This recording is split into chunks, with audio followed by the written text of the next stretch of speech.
Good morning, everyone, and welcome to today's International Purple Flag Forum, where we're going to be discussing, flying the flag and how we can best promote our purple flag status. Before we do that, I really want to take an opportunity to just talk a wee bit more about the narratives around the nighttime economy, first of all. And that is because the story that we tell about the nighttime economy really does matter. It is shaped more than just the physical, it's shaped through our lived experience, through reputation, word of mouth, through media coverage we see, and also through what we believe a place is actually for. The nighttime economy has been viewed through a myriad of lenses over the last 25 years, at times being framed as a place of excitement, opportunity, community, culture, but it also has been viewed as a place of, risk, disorder, and a place that's sometimes seen as a bit out of control at times. So for placemakers, the challenge really is in how that narrative is shaped. And to take a wee bit of time to reflect on some of these historical narratives, within the early 2000s in the UK, we saw this narrative of binge drink Britain. And this was very much a catch-all shorthand for a range of issues through things like antisocial behaviour, violence, excessive alcohol consumption. And what this did was reduce some very complex issues into a single negative story about the nighttime economy, often seen as headlines in tabloids, featuring images like we could see the one on the screen. Academics Roberts and Eldridge, two people who were fundamental in the creation of Purple Flag, looked at this term of binge drink Britain and saw it as a way that really obscured those wider structural issues, things like poor infrastructure after dark, and the impact of different planning and policy decisions, things like the over-concentration of licensed premises. And this narrative itself is not really new. Historian Peter Borsey actually draws parallels to the 18th century and the gin crisis. So in the 2000s, it was about alcopops and vodkatinis. In the 18th century, it was about gin. And what he means here, what parallels he's drawn is, first of all, they were both really instigated very much a moral panic with this relationship of alcohol and our places. There was a great amount of media amplification. It created a lot of anxieties about our behaviour in urban space and also really increased those perceptions about sort of government control. Arguably, you could say that we saw similar in the 1920s in the US with prohibition. But essentially, the nighttime economy has long been vulnerable to sort of narrow, moralized, and media-driven narratives. And today, language has changed, but perception still remains a major issue. Narratives now are shaped a lot more around safety when it comes to the nighttime economy, particularly that of women and girls. These are concerns around things like harassment, drink spiking, sexual violence, and vulnerability in the nighttime economy. And these all shape how places are experienced and talked about. We saw, for example, in 2021, the Girls' Night In campaign, which was a nationwide boycott raising awareness about spiking, which got quite wide media coverage. And recent research into women's safety in the nighttime economy suggested that media coverage can intensify the perception of risk, as you would expect. But this still happened in cases where incidents were either isolated, historic, or not even local to a particular place. And they really reinforced that broader feeling that town and city centres after dark were either unsafe or unpredictable. And I'm sure many areas on the call may see this within perception surveys that they do themselves, that they do this fantastic work around safety initiatives, but sometimes that doesn't necessarily reflect in perceptions in the way that sometimes people can sort of feel about a place. So while that narrative now is no longer about binge drink Britain, there is still very real challenges around things like fear, exclusion, and confidence as well. And it is really important because that perception does shape participation. It's not based solely on objective offer. People decide based on how that they think a place will sort of feel. Will it feel safe or welcoming? Will it feel relevant to them? Does it feel like it's worth the time, cost, and effort of actually going out? And for example, if someone has not visited a town centre after 5 p.m. in years, but it still sees it as this unsafe, unwelcoming place that's just simply not for them, they're unlikely to go. So from that placemaking perspective, it's understanding what do our current narratives include, but also what do they exclude. And at the moment, our nighttime economies are facing really significant challenges. Across the sector, we're seeing issues and challenges around the cost of living, the increase in operation costs, the change to consumer habits, and the competition from other things like at-home digital media, social media. So it's understanding what gives people a reason to come out. And we need to broaden that frame of thought when we are talking about the nighttime economy. Instead, seeing it as this place of culture and creativity and belonging, social connection, but also economic opportunity as well. And I think that's where Purple Flag has an important role to play. It is, of course, an accreditation, it's a tool, it's a framework that can be used to improve a place, so a way to connect different stakeholders and partners, but it can also be used as a narrative tool.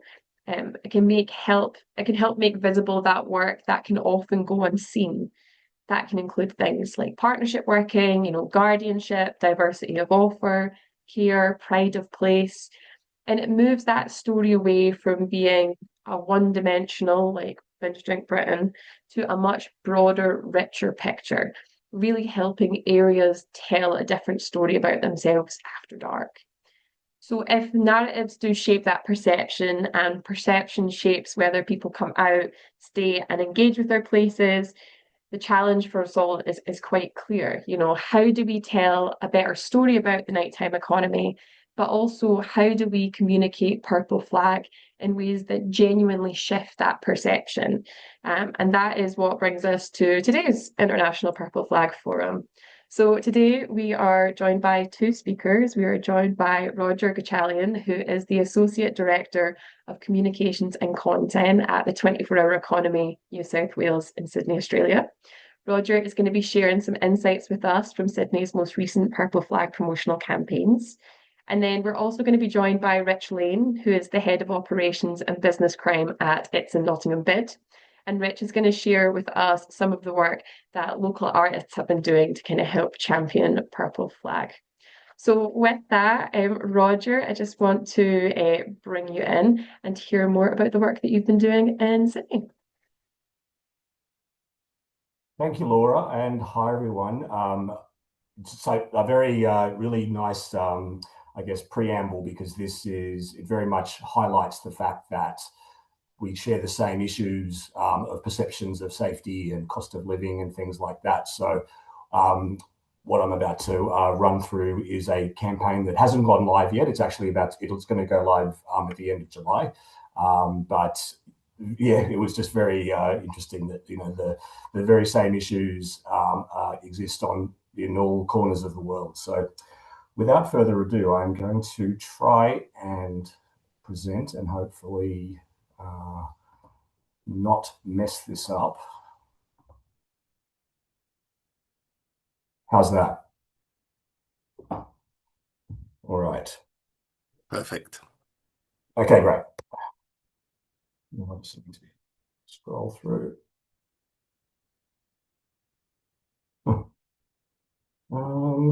There we go. Okay, so it goes without saying that we're thrilled to have helped the first Purple Flags being awarded in Australia, joining an incredible stable of precincts around the world. In New South Wales, while the accreditation is well understood by councils and stakeholders, public awareness and understanding of Purple Flag is low and basically zero. This has been intentional as we've been refining the program and fully launching it out of an initial pilot phase after the past few years. But since we've recently announced another batch of new precincts, we currently have 8 in New South Wales, and with a couple more to come. Now is the perfect time to generate greater consumer awareness of Purple Flag to demonstrate how it provides real benefits for locals and consumers alike. Since the start of this year, and with the help of my wonderful colleagues, Jody Ippolito is on the call. Not sure if Pragya is as well.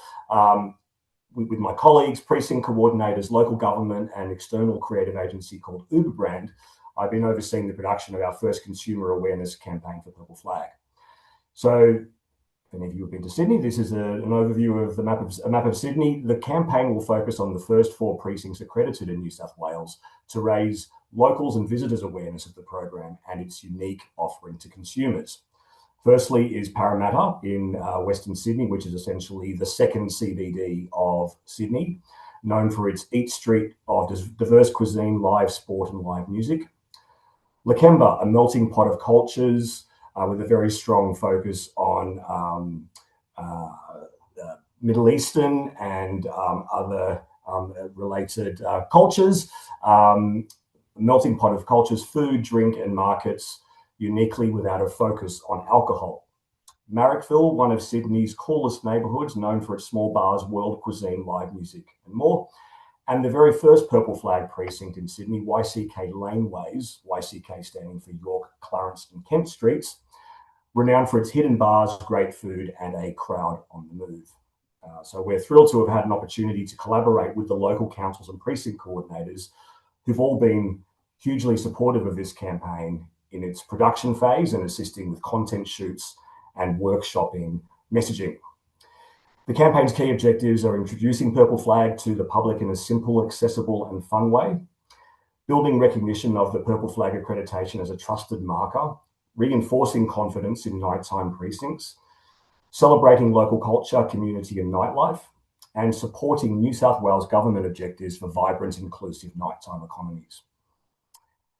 So messaging was very important especially because the messaging we've crafted and relied upon to date has been through the lens of working with potential and current precincts, local councils and industry, very much a business to business type of messaging.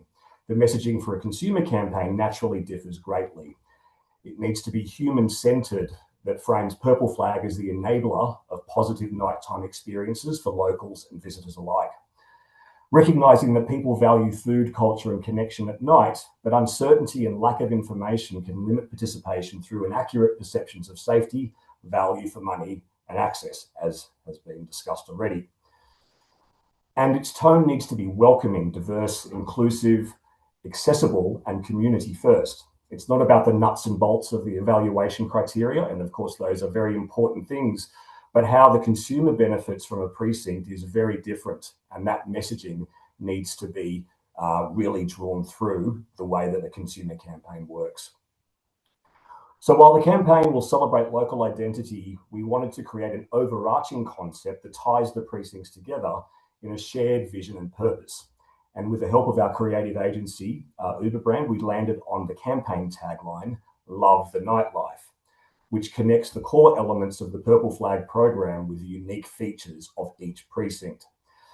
Now, a tagline might be viewed as just a marketing tool, but the message behind Love the Nightlife has been deeply considered. As you'll see on the following slides, you'll see that loving the nightlife means our precincts want to ensure the nightlife is something to be embraced and not feared. Love the Nightlife seeks to address sometimes inaccurate perceptions of safety, as in that area is not safe at night, of vibrancy, there's nothing to do there, of access, it's so hard to get to, and all of those sorts of things. Obviously, cost of living is another one.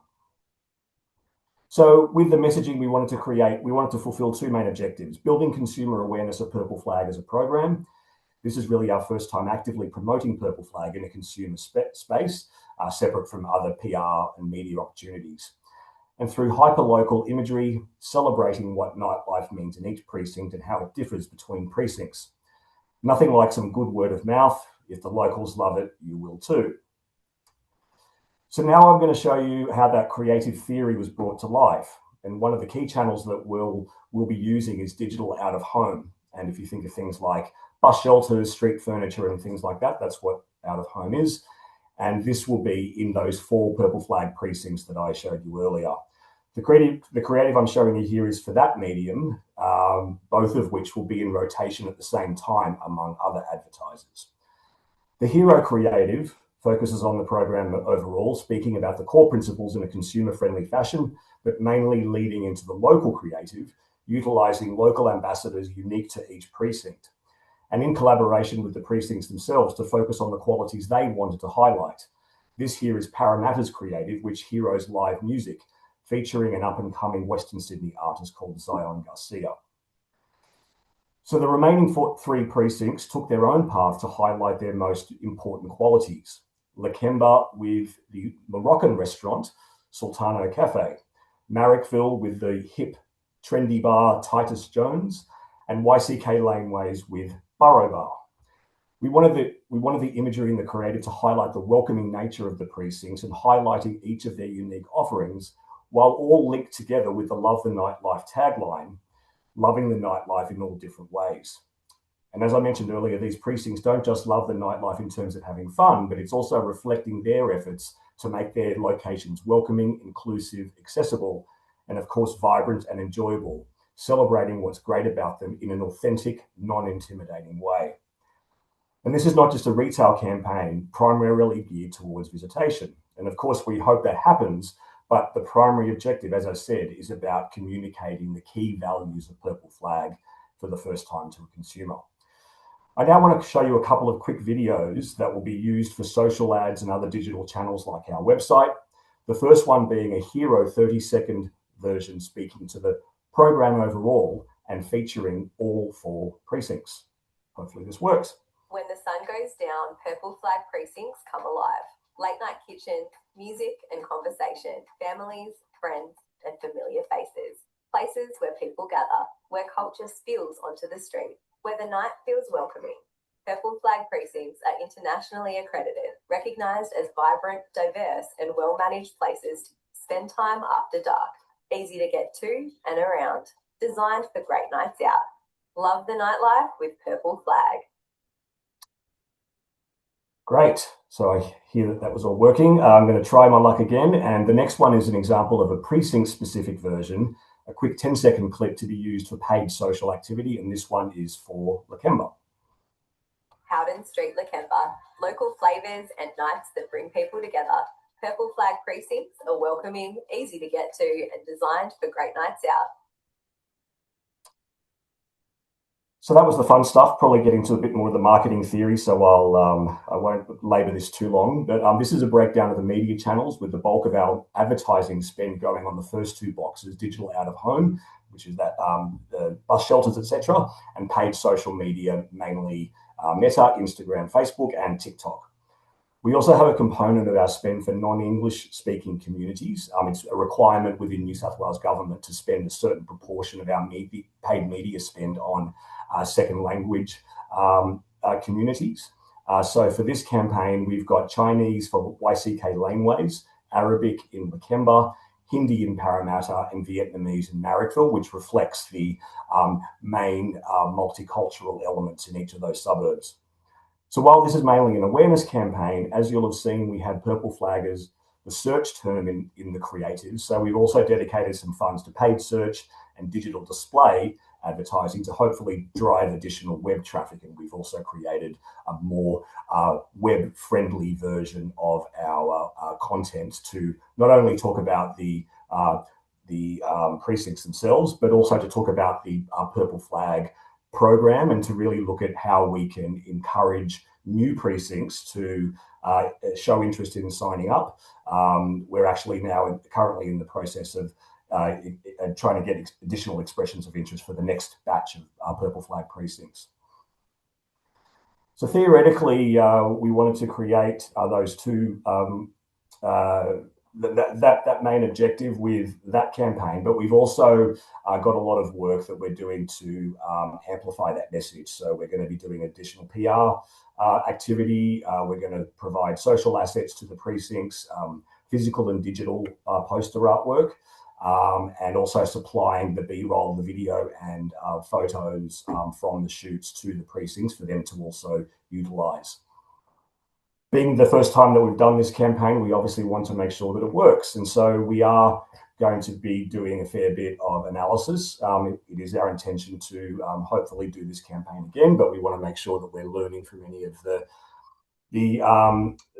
processes that we've gone through in terms of production, and then obviously the impact of the campaign. So looking at the media coverage, social media engagement, and all the amplification activities as well.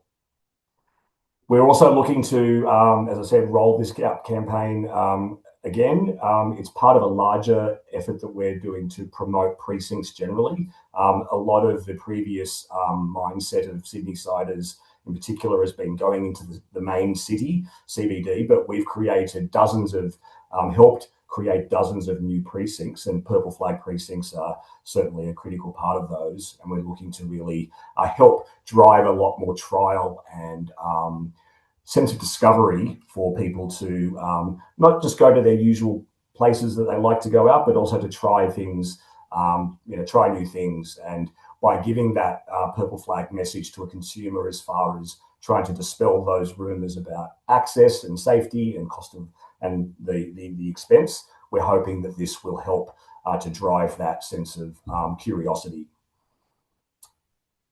So that was pretty much it. Thank you for the time for letting me present that to you.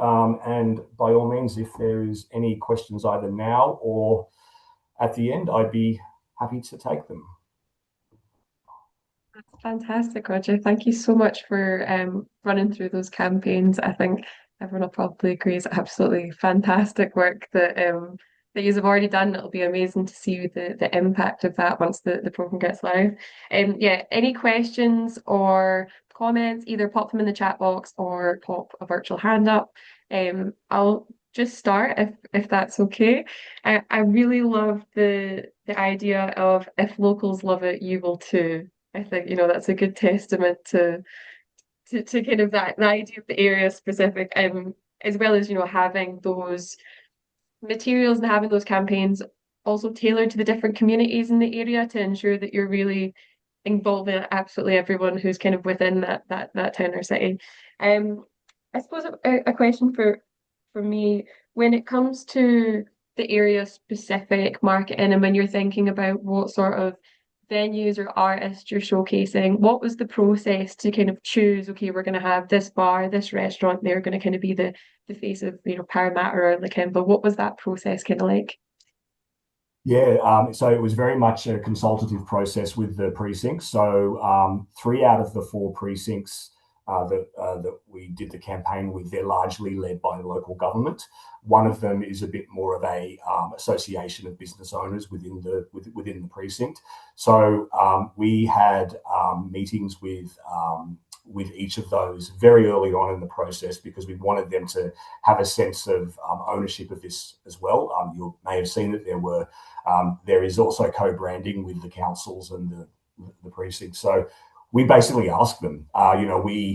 We obviously had a framework of how we wanted the campaign to roll out, and we had to sort of have some, sometimes some interesting discussions because they thought it was a retail campaign and that it was going to be come visit this place for blah blah blah, which is for us a secondary message. The first message is obviously about purple flags, so it was kind of switching that hierarchy. So we wanted to make sure that they had a say in the visuals. We kind of owned the messaging, I guess you could say. But yeah, I mean, it was definitely a fair bit of consultation and, having to do shoots in each of these, pouring with rain one night, so we had to reschedule them and, making sure that the staff were available, getting police checks for them, all of that stuff. So there was definitely a lot of involvement with them and we really couldn't have done it without them. Yeah. James, do you want to come in? Yeah, hi. Thanks, Roger. I was just wondering if you've come across this yet, but how do you deal with, obviously we can't control everything in the nighttime economy, and you'll have negative incidents that perhaps the local press pick up and amplify with all the, the clickbait, how they're driven these days. How do you kind of deal with those instances where you're almost, working to different, the local media have one ambition and you guys clearly have another? Yeah. I can definitely speak from the comms perspective, but I may also hand over to Jody, who basically is the manager of this program. I think from a comms perspective, we're also very mindful never to say that we're guaranteeing a safe night out. We also use the word welcoming a lot more than what we do safe, because as you intimated, James, like we're not guaranteeing any of this. So we are trying to say that there's a certain standard met. But yeah, for sure, there is still a lot of media in Sydney that like to fearmonger and to create bigger issues. recently just had last week police doing a raid at a very popular gay bar on Oxford Street in Sydney, which during Pride Month, not the best timing. So there are still some things that we need to be navigating, but Purple Flag, we are very clear on that positioning where we're not, over promising. I think we're saying that there's been a huge effort for the precincts to get to a certain level of nighttime governance, but we're not, like, we were making it very clear that we're not sort of putting ticks in our campaigns or anything, that it's giving that false sense of over promising. Jodie, I don't know if you wanted to add anything as far as the program construct at all. Yeah, no, it's well said, Rog.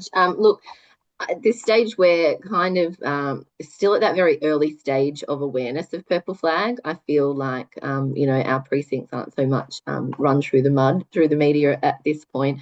There's just not a lot of great awareness. And look, this is what Roger's job is now, to really build that awareness. But what we find is if there is anything that kind of floats, through the media or anything, or public perception, we actually find that our local government, so our local councils, that they're actually kind of helping emit a little bit of that, helping create good news stories within the area, just to obviously divert that a little bit. But look, at this stage, we don't have a great deal of awareness of what a Purple Flag precinct is. So I think we're at that early building block stage where we can try and create that beautiful messaging, like Roger said, it's welcoming as opposed to it's safe, and trying to tailor that messaging now. Absolutely, thank you. And OJ, do you want to come in? Yeah, so to come in on that point, I think, James, yeah, it's a really good question, and it's something that impacts everybody, and it's like the other side of the coin, to where there is profile around Purple Flag, is if there's profile around Purple Flag, the public will become inquisitive, will ask questions, and sometimes not everything is perfect. And we've seen that as Purple Flag has grown in profile. Laura will happily tell you that the amount of inquiries that come in from the general public has increased. I would say where things go wrong, one of the things we will always say in response is Purple Flag as an accreditation doesn't expect perfection all the time. Things can go wrong. That's just what happens.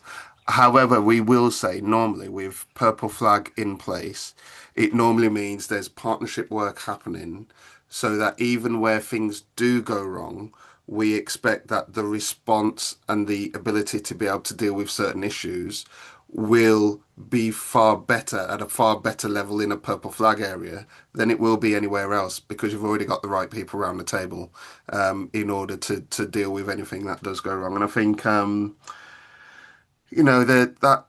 challenges there. I think one of the best examples of the challenges probably does come from Sydney, because if I remember correctly, Jodie, and you can shoot me down if I'm wrong, but when we had the challenges in Israel a couple of years ago, I think it was Lakemba that only because of time difference actually went first with pro-Palestinian protests, which then was picked up around the world by the media. And this happened just days after getting Purple Flag accreditation. So it was this big international story.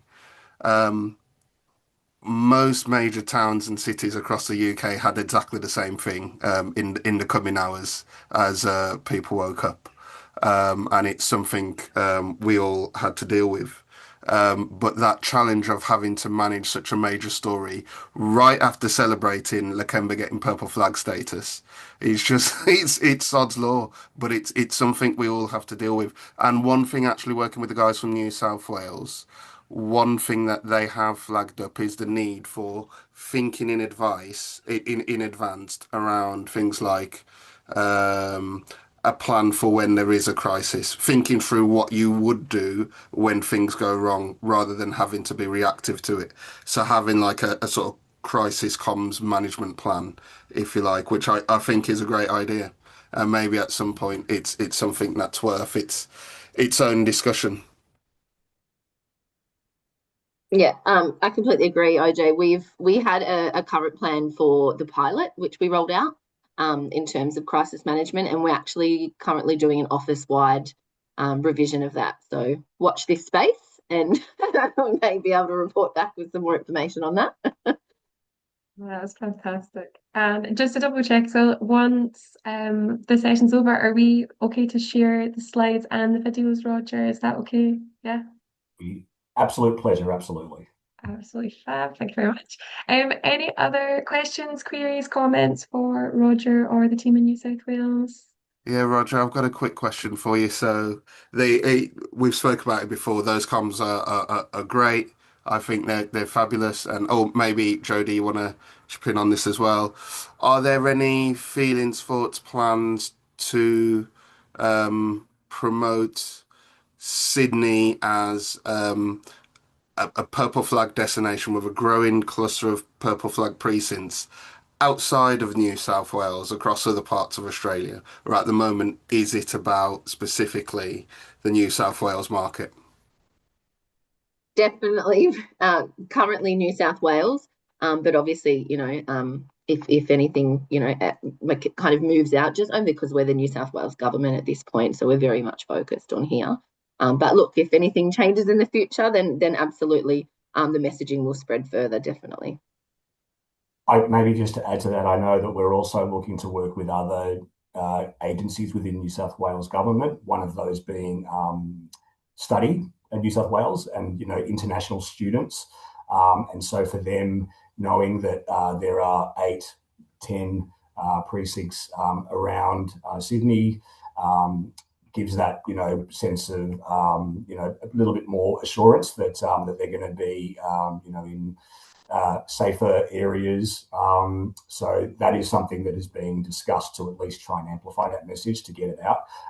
Destination New South Wales is our tourism body for New South Wales government, and they're also very interested in being able to weave in the purple flag message around some of the comms that they have, and when they're promoting certain parts of Sydney, again, from that, safety element. So we're definitely looking at ways of being able to amplify the message. I mean, maybe not for us to do international marketing directly, but certainly with the assistance of other agencies, investment, and those sorts of ones. So yeah, absolutely the plan to raise awareness. That is absolutely fantastic, Roger. Thank you so much. Yeah, last call for any questions, comments. If not, you're more than welcome to stay on the call, Roger and Jodie, but I appreciate it is in the evening for yourself. So if you want to go and enjoy your leisure time, feel free. But of course, you're more than welcome to join us. Again, thank you so much for jumping on the call today. I think everyone has thoroughly enjoyed learning more about the work that is happening in Sydney. Thanks all. Not a Yeah, problem. Thank we'll you. send the deck around. I will duck off. I've got to walk my dog. So Yeah. Yes. Thank you so Thank you much. much. Take care. Bye. Bye. So with that, coming closer to home, can I invite Rich Lane to talk to us a wee bit about the work that's been happening in Nottingham? Thank you. You don't have a Gucci presentation, I'm afraid, from myself. Sorry. So we'll wing this as per usual. But no, thank you very much. I'm just going to take you back to 2025, or the start of 2025, really, in Nottingham, when, as a bit of a conversation with our Purple Flag working group, we were discussing how we promote Purple Flag. We're in Nottingham, so people actually understand what it is, and how do we continually embed that through the year rather than it just being a one-off promotion or a one-off thing that we show. And so we discussed all the digital side. We did lots of different assets that we could give out and things like that. And one of my conversations that I was having is, what is it that we can shove in people's faces, basically? What can we put out there that is seen by everybody when they come to Nottingham, and they can basically take away, or what's that, or ask questions about it. And so that's where we started having conversations around pieces of art and what that could look like. And something that the BID in Nottingham do is every year we have what we class as Art Fest, and we sponsor that up with some arts funding and also some funding from the council, which is all about trying to put artwork out into Nottingham. And with that, I'm just going to try and share a bit of my screen. Let me know if it pops up. Can you see that? Hopefully. Yes. Yeah. So Art Fest, we run yearly. We go out to local artists and we commission pieces of work to put on different types of buildings or places where we think it will have the maximum impact. Some of these things, like the Victoria Centre, that was just a grey building, a dull building previously. And so Art Fest is all about trying to bring colour into the city, making it that place that people would like to attend, having a bit of pride about the city itself. And yeah, just really getting local artists to put up their designs and artwork, even in the small alleyways where you have graffiti down them, just to bring some colour and whatnot to it. So we started having conversations in March 2025. And I said, basically, if we were going to do this, we need to do it right. We need to go big. There's no point just doing a tiny little piece of artwork and it being left there. So we started talking to the festival organisers. We started speaking with the local artists, and we put out a sort of advert that we wanted this piece doing in relation to Purple Flag. We secured a location which was on what we class as Disco Bowl, but it's right outside the Motorpoint Arena, so it's going to have an extremely high footfall. It's going to be an extremely large piece, shall we say, as well. And through various means, we managed to secure somebody called Emily Catherine, who has painted a number of different pieces, especially around Paul Smith and things like that down Bridlesmith Gate for us before. And so Emily took it on as a bit of a project, and she reached out to students within the Nottingham area around trying to obtain a photograph of students within one of the local businesses or venues. And she did. She managed to find a piece, and she was commissioned to complete it in September 2025. And I'm just going to show you, hopefully, there's a little video that will just automatically start playing. I'm just going to show you that before I start talking about anything further. So oh, that's just an extra one.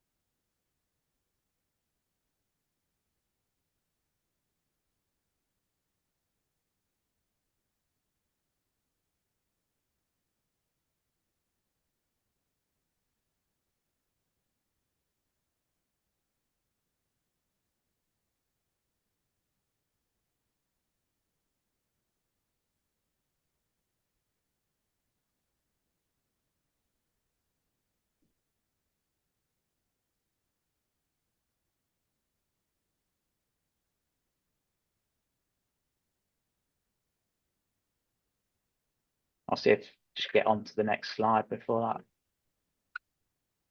Oh, can I let me? Has it jammed, or is it? Can you can you still see me? We can just see the start of the video, but it's just paused. That's fine. So long story short, Emily went and painted or started painting that photo. And what I'm probably just going to have to close this and just reopen it again. So I just want to get the photo up to talk about the actual photo itself, because it has a meaning behind it. Sorry, bear with me. Technology, isn't it? Not my strong suit. You're all good. Is it a strong suit for any of us? It's just crashed. Hold on. That's that. 30 seconds. To be fair, Rich, you might be dealing with the heat as well. I know my laptop has an absolute nightmare from afternoon onwards with the heat. It is coming up. So it wasn't until we actually, and I'm not going to take credit for this one, it wasn't until we actually started painting and it being commissioned and we were speaking to the photographer that we actually understood the photograph itself. And I just wanted to talk you through it because it really has a good relevance to Purple Flag itself. So the photographer and the girl that's pictured in that, called Emily, were first year students. We're in Nottingham, and they were out on a night out in Bodega, which is quite a well-known venue. We're in Nottingham. It was their very first night out, and they were out having a good time just as a couple of girls when they started getting quite a lot of unwanted attention from a male. They made him feel very uncomfortable, continued to try to dance with them, and one thing after the next basically led to Emily pushing him out of the way, moving to the separate part of it. And this photograph was taken as a bit of a defiance and empowerment from Emily that they just got away from this person and they were going to enjoy the night out and they weren't going to let somebody ruin it for them. And so the photographer took that photo pretty much the seconds after they've shoved this person away, and they continued the night of enjoyment. It sort of didn't actually hit us until it was halfway painted how powerful that was and the message that it was sort of saying. And so whilst most people probably wouldn't ever understand that, it actually spread quite a lot of pride and sort of emotions, shall we say, with the people involved.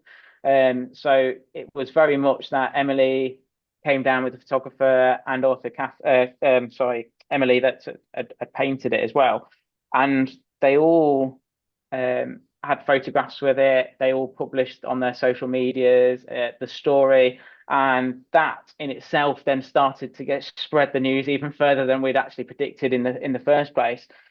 But we couldn't be prouder of the artwork. We couldn't be prouder of how big it is. The amount of people that walk past that now, if you come to the motor point, you will literally walk past that. So we have thousands of people that are seeing that on a regular basis. Disco Bowl, the building that it's actually on, actually was so proud of it as well, and they have the backstory behind it. So they tell people as well, and they're promoting it around the city.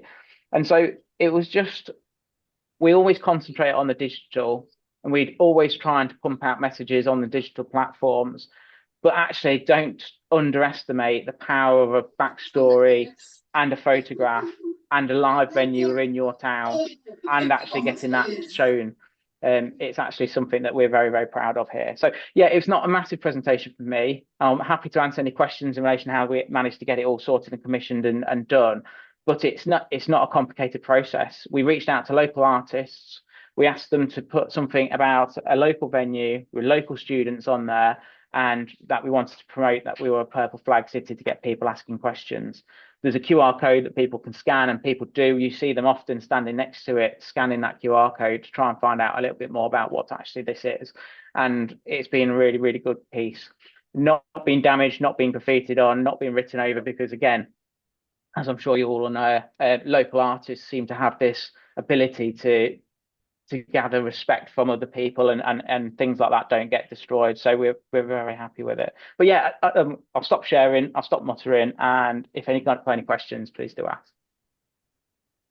Thank you so much for running us through that, Rich. I think it's one of the definitely one of the most striking, I think, ways of promoting Purple Flag that I think I have seen. And that, so many cities have street art or will do kind of promotion, but to see the kind of Purple Flag and street art combine into such a kind of visually very beautiful kind of large piece that is evidently a conversation starter is absolutely fantastic. I suppose quick question for me again, any questions, queries, pop them in the chat box, pop your hand up. What was it like in terms of, I know you're saying you sort of commissioned artists. I'm sure people are always curious about how much did it cost? How long did it take in total? What was that kind of process like on your side from the kind of operational side of things? Yeah, so that piece itself, if you don't count the wall art and the whitewash on to start it off, probably took a couple of days. We did all the pieces for Art within a week, so it was a couple of days of hard graft from them, bless them. And the cost of that specific piece was about £4,000. So just shy of, I think it was, for the artist to do it. So yeah, and commissioning and going through that process, it's actually really simple. If you get somebody that is like Emily, she had the work from height skills, she has already done previous artwork that has been reasonably good. So actually, you've got a lot of faith in the skill set there. And then when she sort of comes round to commissioning it, she was very back and forth around artwork and design. So we knew exactly what it was going to look like. There was no sort of hidden secrets or anything like that. And then how she actually paints what she's shown you to what's that on the wall, I have no idea, because I don't know if you saw it at the start of that video, but it's unbelievable. It all looks like squiggles and art, and how does that she know understand how she actually paints it? I don't know, but yeah, she's a lot better than I am. But yeah, hopefully that answers the question. No, that's fab. And I think it's such a nice opportunity when there is a local artist to really have that further kind of tie-in and message, not just for their own art, but for, the nighttime economy and the wider kind of theme of the place itself. So no, that's amazing. And Michelle, can I bring in? My mic up there. Thanks, Laura. I just wondered if you could send a picture over, Rich, if that's possible. We've just been commissioning artwork on the promenade in Cheltenham, where we've got a massive empty old department store, and it looks really good. Local artists have done that, but I really like this sort of the colour scheme and everything with the purple flag, and I'm just wondering if the bid would work with us to get something like that in Cheltenham. So. Yeah, absolutely. Yeah, I'll send all the photos to her anyway and whatnot. And we've got higher res ones that if you need stuff that's promotional and stuff like that you want to show to your partners, then yeah, happy days. Amazing, thank you. James, can I bring you in? Hi, Rich. Yeah, thanks for that. It's really impressive bit of artwork, and I think you're right. We can get like a bit caught up in the digital. Everything's got to be digital, but when that's going to be there for whatever 10, maybe 15 years, whatever that's, and particularly with such a prominent location, I think it's going to be really powerful, just reinforcing that message every time someone walks past and sees it. Did you say did the bid fund it exclusively? Because in the grand scheme of things, it's not that much money when you think could be there for 10, 15 years. Yeah, absolutely. So in relation to ArtFest itself, we fund or we sponsor ArtFest, so we put some separate. In relation to this piece, this came out my budget in relation to operations, business crime, and Purple Flag. So I have a separate budget for things, which is one of the things I was sort of saying that we really, really need something for Purple Flag. So yeah, it came out my budget. You've got a lot of tall buildings in Leicester. Yeah, I mean, we find the same thing. Like, the street art, there seems to be, within the community, like respect for like street art pieces, and that they don't tend to get, defaced or anything. But yeah, we did that, the Blue Tower. I don't know if you've seen any of that, but that's, like a post-COVID thing. And I love those time lapse, the time lapse videos where you can kind of see it. It's really satisfying just to see it kind of, unfold over time. But yeah, really like that idea actually. So I have to see if we can dig out some budget for something similar. I always. Any more questions, queries for Rich? No worries. And I mean, I think maybe it would be a good opportunity if we want to just open the floor. If anyone else wants to share any work they've done around promoting Purple Flag, any comms, maybe something about a wee bit creative, a wee bit different that you've done. The floor is open to kind of talk about the work that some of you've been doing as well.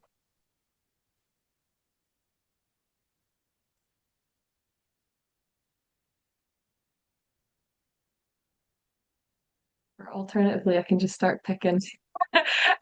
Jerry, if you're on the call, do you want to talk a wee bit about Dublin at Night Fest? Because I know that's got quite a tie-in with Purple Flag and looks fab year on year. I don't know if you want to do a quick chat about that. Hey guys, you can hear me okay? Yeah, so thanks for putting me on the spot, Laura. That's great. Although I did include plenty of stuff on Dublin by Night Fest in our Purple Flag renewal, which is happening in August, so it's timely.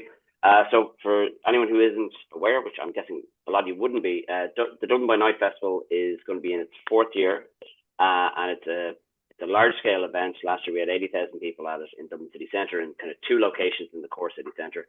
And it is, as the name suggests, a festival at night to promote and celebrate Dublin's evening and nighttime economy. And if you haven't Dublin, I would argue that we have a very strong evening and nighttime economy, which for those of you who maybe did a stag or hen do in Temple Bar 15 years ago, it is much broader an offering than that, I can assure you. It is there's 4 of us really funding it. So it's ourselves as Dublin Town as the bid for the city centre, the City Council through their City Coordination Office, which is actually a really quite innovative section within our City Council, because we realised that it's a very large City Council. It's, budget of 1.6, 1.7 billion, about 6,000 staff. There's so many different departments, so things get siloed. So the City Coordination Office is the office of coordination for all those different sectors within the core city centre. And while they're not the event section, they do kind of have a role in events and things like that. So they are one of the funders. Our Department of, keeps changing its name, our Department of Culture, Community and Sport is also one of the funders. And Fáilte Ireland, which is our tourist body, is one of the funders as well. So it is also a launch event for their Winter in Dublin campaign, because it is that sort of campaign in November through to the end of January where there is capacity. So we don't say, like Edinburgh, have a huge influx of people for New Year's, although that is beginning to change with our New Year's Eve festival. January, I'm sure, as everyone knows, is a tough time, but we have the traditional music festival, Tradfest, around January, so we're trying to push that. So basically, the Dublin by Night Festival starts just after Halloween, beginning of that Christmas period, but it's not quite Christmas yet. So there is a gap in the market for, you're not quite in the Christmas rush, you're after the Halloween thing, which is a huge thing in Dublin. And again, it's a non-alcohol based event, so we don't have any drink sellers at it. We pedestrianised 2 areas of the city centre, Capel Street on the north side, and the area around College Green. If so, people know Dublin, it's the area from the Trinity College there, which is pedestrianised, and it's going to become a new civic plaza in the coming years. So the real focus is on bringing as a bid, we're trying to give a space to our business members. So we have food trucks, we have some of the retailers take up market stalls, but then we have a stage in both locations. We're not bringing big name acts, but what we're trying to do is give a platform for young Irish artists, musicians. We have chefs doing cooking demos, all that sort of stuff.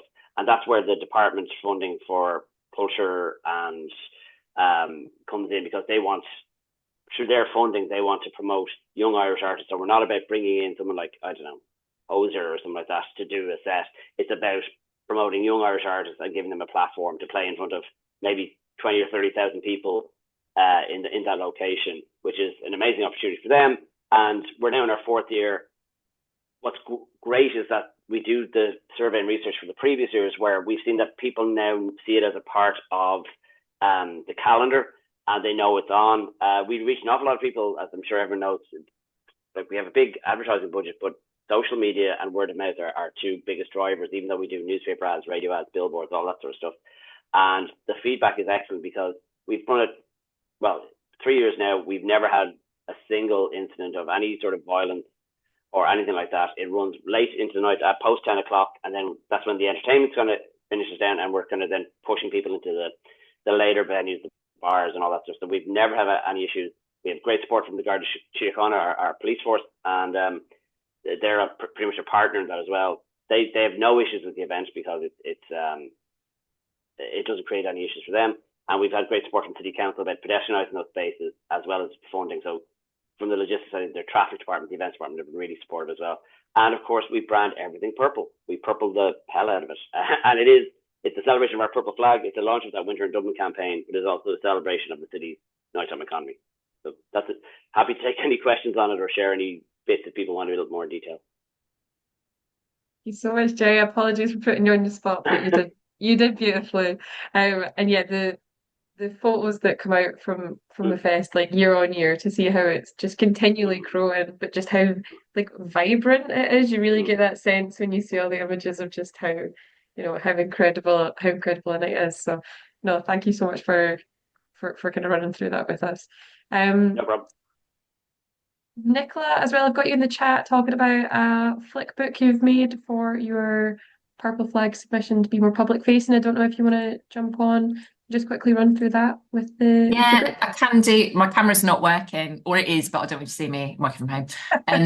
The the flip book we made, yeah, I just thought I'd share it. It's not as exciting as the amazing street art that we've seen, but I just thought it's one of those ways that we're trying to raise the profile of Purple Flag more amongst our sort of consumer audience and with kind of wider stakeholders as well. We just recognise that so much work goes into putting together that Purple Flag submission. Was there a way that we could translate that into something that was really accessible and also just provided a snapshot in time of what Exeter's evening and nighttime economy looked like? And that's something that we'll basically reproduce, I think, with each of our Purple Flag submissions moving forward, and hopefully it will be something that proves useful for a really wide audience in Exeter.